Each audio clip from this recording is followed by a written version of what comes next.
Mata kuliah Biologi Forensik, topik Serologi Forensik, Fakultas Teknobiologi, Universitas Surabaya, tahun 2020.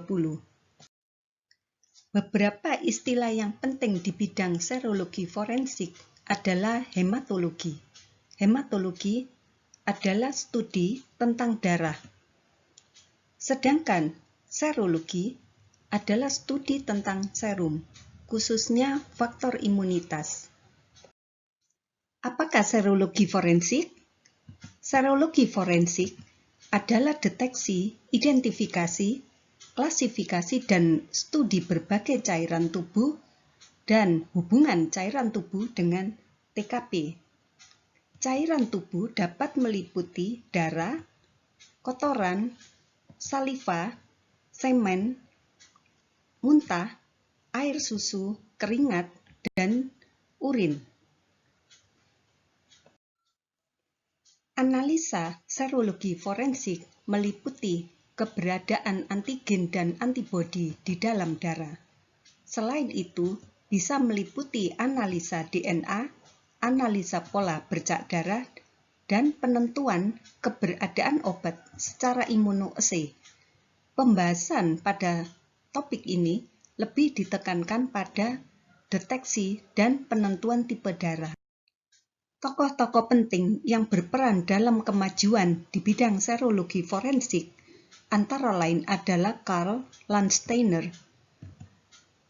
Beliau menemukan klasifikasi darah sistem A, B, dan O. Hingga saat ini telah diketahui ada lebih dari 100 faktor darah. Tetapi sistem ABO ini yang paling penting. Untuk penemuan klasifikasi darah tersebut, Karl menjadi pemenang Nobel Prize. Sistem ABO menjadi dasar untuk pembuktian menghubungkan atau mengeliminasi suatu individu berdasarkan tipe darah. Tokoh yang lain adalah Leon Letz yang mengembangkan metode typing dari darah kering. Sebelumnya, penentuan golongan darah dilakukan dari sampel darah yang basah. Penentuan golongan darah dari bercak darah atau darah yang telah mengering dilakukan secara tidak langsung menggunakan metode absorpsi elusi. Teknik ini berhasil menentukan golongan darah dari sampel yang telah lama kering.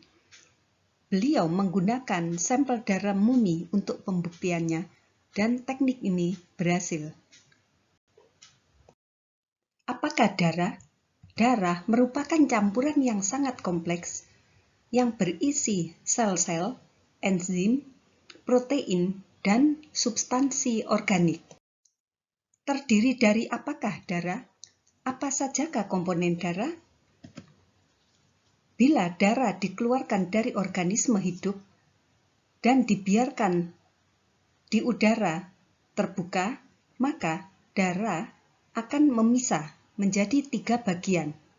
Atau bila darah kita sentrifugasi, maka akan membentuk 3 lapisan seperti ini. Bagian endapan paling bawah, kemudian bagian cair atau plasma, dan bagian bavikut yang ada di antara cairan dan bagian padat.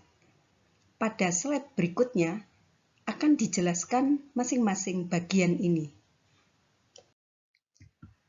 Bagian padat dari darah terutama terdiri dari sel darah merah atau eritrosit, sel darah putih atau leukosit, dan platelet.